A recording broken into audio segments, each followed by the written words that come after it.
Hello everyone, সোমার সাথে তোমাদের সকলকে অনেক অনেক অনেক ওয়েলকাম। আশা করি তোমরা সকলেই খুব খুব ভালো আছো, আমিও খুব ভালো আছি। আজ একদম চলে এসেছি বাইরে ভিডিওটি শুরু করতে।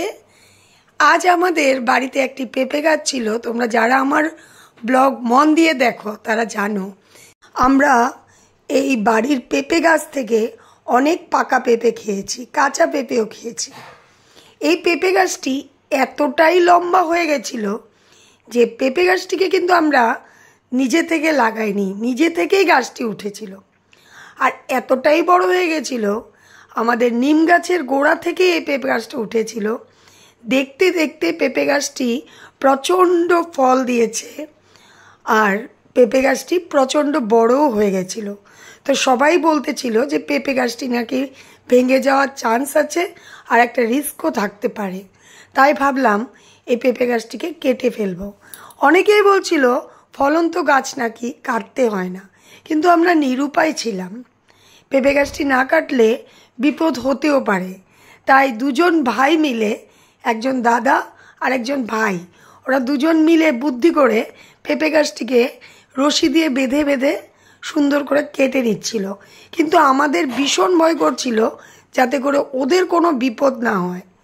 তোমরা ক্যামেরাতে হয়তো বুঝতে পারছো না, সত্যিই পেঁপে গাছটা প্রচণ্ড বড় হয়েছিল। যারা কাজ করছিল তারাও বলছিল বারবার যে এত বড় পেঁপে গাছ নাকি ওরা কোথাও দেখেনি। যদি তোমরা দেখে থাকো জানিও।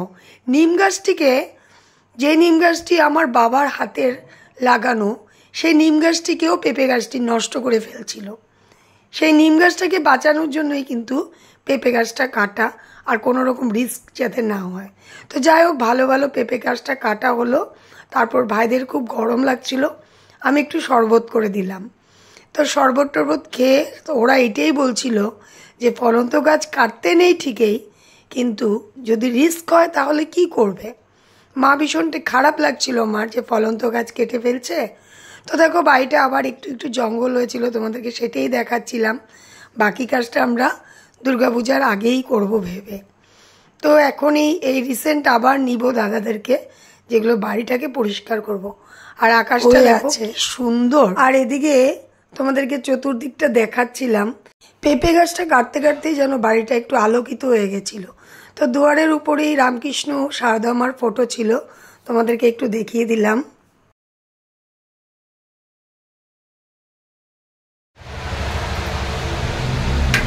সন্ধ্যা বসে গেছে, আর আমি জাস্ট দাদাটা গেল, দাদা যেতে যেতেই ঠাকুরের লাইটটা জ্বেলে দিলাম। সন্ধ্যাবাতিটা মাই দিবে, আর আমি যাচ্ছি ফ্রেশ হতে। এই সেই তখন থেকে আমি এই দাদার পেছনে লেগে লেগে এটা করো ওইটা করো করো। ও আমি আরেকটা ভুল করেছি। সেই ভুলটা হচ্ছে, আমি তখন গাছটা যখন কাটছিল, এই গাছটা,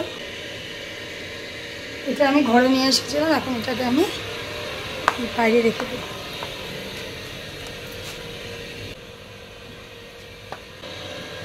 এই সন্ধ্যার সময়টা আমার খুব ভালো লাগে, আমি প্রতিবারই তোমাদেরকে বলি। এই গাছটা বাইরে রেখে দিলাম, আর এখন চলো আমি ঘরে যেয়ে একটু রেস্ট করি। একটা জিনিস দেখাই, দেখো তোমাদের দাদা ভাই একদম বিছানায় বসে কি করছো গো? এটা একটা আমার আজকে মিউচুয়াল ফান্ড কোম্পানি থেকে পার্টনার কিট আসছে। কি আসছে? পার্টনার কিট মানে গিফট নাকি? গিফট দিয়েছে এটা আমাকে মিউচুয়াল ফান্ড কোম্পানি এনজে থেকে। আচ্ছা, ফার্স্ট টাইম পেয়েছি। খুব খুশি তোমাদের দাদা ভাই আজকে অফিস থেকে। গিফট পেয়ে কেনা খুশি হয়েছে। আর দেখো তোমাদেরকে দেখায় একটা ঝলক, এদিকে এদিকে দেখো, সৃষ্টি সৃষ্টি মেঘা ঋষি সব এখানে। তো চলো তোমাদেরকে এখন দেখাই দাদা ভাই। দেখি দেখি,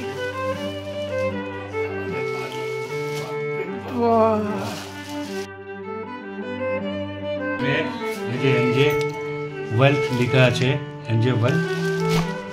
ভারী কেন? আচ্ছা, এইটার ভিতরে এই ব্যাগটা দিয়েছে। আচ্ছা, দিয়েছে প্লাস্টিক প্যাকেট করা। এখন এটা খুলছি, দেখি কি আছে।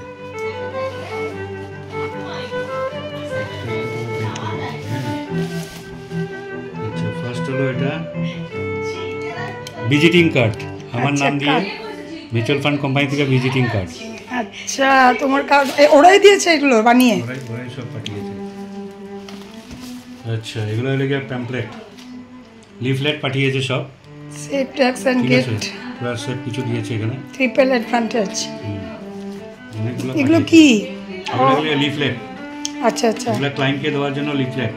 মিউচুয়াল ফান্ড মানুষে কেন করতে লাগে, মিউচুয়াল ফান্ড করলে কি বেনিফিট না, সমস্ত কিছু ডিটেলস এটার মধ্যে দেওয়া আছে, এটা পড়তে লাগে। আচ্ছা, এটা কোথা থেকে এসেছে অ্যাকচুয়ালি?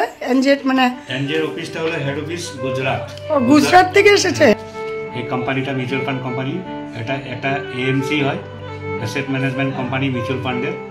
তো এটা 25 ইয়ার্স অলরেডি কমপ্লিট হয়ে গেছে। এটা হলো গিয়ে কোম্পানির সব ডিটেলস দেওয়া আছে।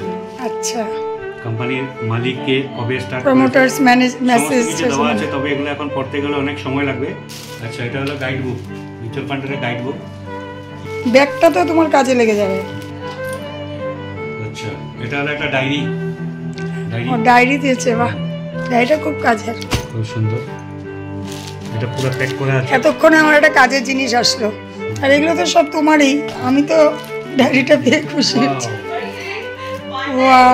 এটার একটা সার্টিফিকেট দিয়েছে একটা, একদম পুরো ল্যামিনেশন করা। দারুণ, এটা দারুণ। এটা তো একদম ঘরে সুন্দর করে রেখে দেবে। এইটা হয়েছে একদম পারফেক্ট গিফটটা, না? একদম পারফেক্ট গিফট, খুব সুন্দর লেগেছে জিনিসটা। তোমরা সবাই দেখছো, ইয়ে, খুব খুশি না আজকে? Thank you NJ wealth company, mutual fund company, অনেক অনেক ধন্যবাদ এই গিফটগুলো আমার জন্য পাঠানোর জন্য। আর আপনাদেরকে ধন্যবাদ, আপনারা এত সময় থেকে আমার এই ভিডিওটা দেখলেন, সেটার জন্য। এগুলো দেখালাম, ভালো লাগলে সবাই একটু লাইক আর কমেন্টস করে দিন। একদম ভালো তো লাগবে। তুমি হচ্ছে আমার হাজব্যান্ড আর আমার ভিউয়ার্সের দাদা ভাই, আর ওই করে দীক্ষিতা সৃষ্টির হাসির আওয়াজে। আর একটা কথা বলে দিই, আপনাদের মধ্যে যদি কেউ করতে চান আমার সাথে করতে পারেন, এটা অনলাইন প্রসেসে হয়ে যায়। একদম, মানে আমার পরিবার হয়ে যেতে পারেন। আমাদের তো পরিবারে না, ওনারা সবাই, কারণ তোমার ইউটিউব চ্যানেল যখন ওরা দেখছে, তো ওনারা তো আমাদের পরিবারের। হ্যাঁ, এটাও ঠিক, আমার ইউটিউব পরিবার ওরা, একদম ঠিক বলেছো। পরিবারের সাথেই তো জিনিসটা শেয়ার করবো। হ্যাঁ, এটা কিন্তু খুব সুন্দর কথা বলেছো তুমি। যাই হোক, দাদাভাই তোমাদের সাথে এত সুন্দর করে শেয়ার করলো, তোমরা কে কেমন ভাবে নিলে একটু জানিও। দাদাভাই কিন্তু একদম নিজের মনে করে তোমাদের সাথে শেয়ার করলো কথাটা। তো দেখো, প্রত্যেকটা আমার পরিবারে যা ঘটছে, যা হচ্ছে, ফ্যানটা কিন্তু অফ, আর প্রচণ্ড ঘেমে যাচ্ছি আমি। এখন দাদাভাই আবার বের হয়ে যাবে। দাদাভাইয়ের কাছে অফিস থেকে এসে রেস্ট করলো, একটু টিফিন খেলো, একটু রেস্ট করছে, এখন আবার বের হয়ে যাবে। তো চলো এখন যাই। আচ্ছা, দুর্গাপূজা এসেছে, মার কিন্তু সেলাই শুরু হয়ে গেছে। এবার বলেছিলাম মাকে একদম সেলাই করতে না পুজোতে, কিন্তু মা সেলাই না করলে চলবে। তো আমি বসেছিলাম, বুঝেছ, দীক্ষিতারা চলে গেল, আমি বসেছিলাম, হঠাৎ খেয়াল হলো, আরে আমি তো গাছগুলোকে জল দিইনি আজকে। কেউ ঘরে আসলে এই ভুলটা হয়েই যায়।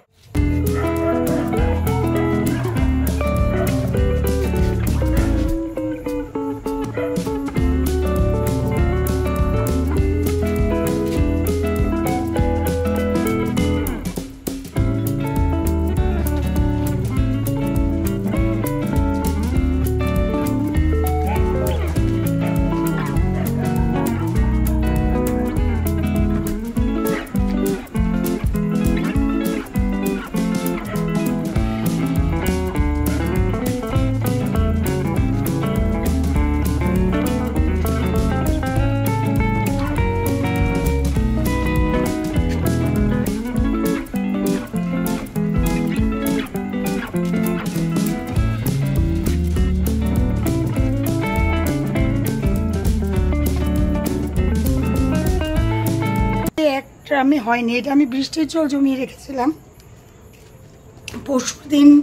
পরশুদিন বৃষ্টি হয়েছিল, তো আমি জলটা জমিয়ে রেখেছিলাম। বৃষ্টির জলটা কিন্তু গাছে দিলাম, কিন্তু হলো না, কিছু গাছ এখনো বাকি আছে। তো আমি বাকি গাছগুলোতে জল দিয়ে নিচ্ছি, আরও কয়েকটা গাছ বাকি আছে, সেই গাছগুলোতেও জল দিয়ে নিব। ঘড়িতে হচ্ছে 9:45। আর আমি তোমাদের সামনে এসে পড়েছি ভিডিওটা শেষ করতে। আজকের ভিডিওটা যদি ভালো লাগে লাইক করো, নতুন বন্ধু কেউ দেখে থাকলে পাশে থেকো। আর পুরনো বন্ধুদেরকে কি বলবো, সবসময় বড়দেরকে শ্রদ্ধা, ছোটদেরকে ভালোবাসা জানিয়ে আজকের মতো এখানেই শেষ করছি, বিদায় নিচ্ছি। সবাই খুব খুব খুব ভালো থেকো। Good night. নেক্সট আরেকটি ব্লগ নিয়ে তোমাদের সামনে হাজির হয়ে যাবো। ততক্ষণ তোমরা কি থাকতে হবে, খুব খুব খুব ভালো থাকতে হবে। চলো, বাই বাই।